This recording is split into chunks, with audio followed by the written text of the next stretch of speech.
What do you want out of an iPhone? You probably think it's something like a good camera or long battery life, and yes, you definitely want those things, but what you want out of an iPhone, what you really want, is all of the iPhone stuff that you don't usually think about. You want the thing that works with iMessage, that's going to be reliable for several years, that has access to all of the best apps, and that's easy and simple to use. And this iPhone, the brand new iPhone SE, does all of those things for only $399 for the base 64 gig model. So this review is actually gonna be really simple. Is this an iPhone? Check, yes. Yes, it is. It does all of the iPhone things. The only question we have to answer then is whether or not it does all of those things well. Basically, if paying just $400 for an iPhone means that you're giving up way too much. So if you've seen an iPhone 8, or an iPhone 7, or an iPhone 6S, or an iPhone 6, you get the basic shape and feel of the new iPhone SE. It has a 4.7-inch LCD display with True Tone to make the colors change depending on the light, and it's a really good display. It also has these huge bezels on the top and the bottom, and there is a classic home button on the bottom with a fingerprint sensor. It's compatible with iPhone 8 cases. It's IP67 waterproof, which is not the best, but it's pretty good. Overall, this thing is just really solid and it's really familiar, from the glass back to the fingerprint sensor to the whole package. And I gotta say, dear home button, I missed you. I didn't realize how much, but you're great. Anyway, there are still two small bummers to talk about with this overall design that we're so familiar with. One, I'm just gonna say it again, these bezels, they're huge. And I'm knocking it because a bunch of inexpensive Android phones have figured out how to reduce these bezels to fit a bigger screen and a smaller body, but Apple is just keeping things the same that it's always been here. Two is, the size. It's 4.7 inches, it's small, but it's not nearly as small as this guy, the original iPhone SE. Whereas this thing is basically not that much smaller than my iPhone 11 Pro. And sorry, that's just the way the phone world is now. Actually, there is a third thing to gripe about, and that is that there's no headphone jack on this phone. And that is also the way the phone world is now too. But at this price point, a bunch of Android phones do manage to hang on to the headphone jack, to be clear. So it is a little bit of a bummer here. At least Apple's including wired Lightning headphones. It's just not including a headphone, 3.5 adapter.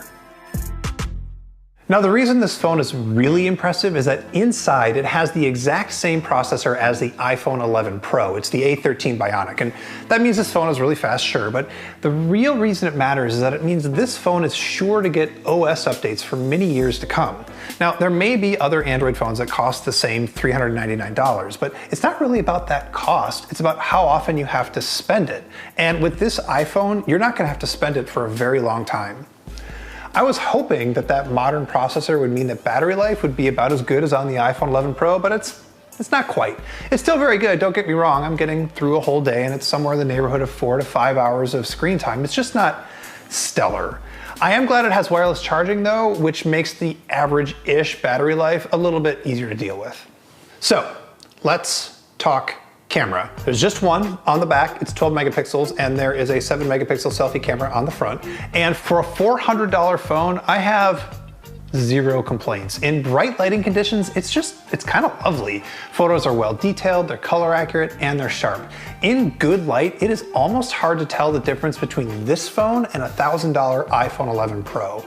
It does some other stuff with new portrait effects and so on because it has that A13 Bionic chip, but it's still a little hit and miss with portrait mode because, you lose something when you save this much money. So, for example, low light it's not great. There's no night mode for one thing, and for another, when it's really dim light, I feel like the software just kind of panics and overcorrects and introduces a bunch of artifacts that didn't need to be there. If you're coming from like an OG iPhone SE or an iPhone 6 or even an iPhone 7, you're still gonna see a huge improvement. And I know that the Pixel 3a and the upcoming Pixel 4a are probably gonna be able to beat this thing in low light, but they will not beat it at video, where the iPhone SE completely punches above its weight class.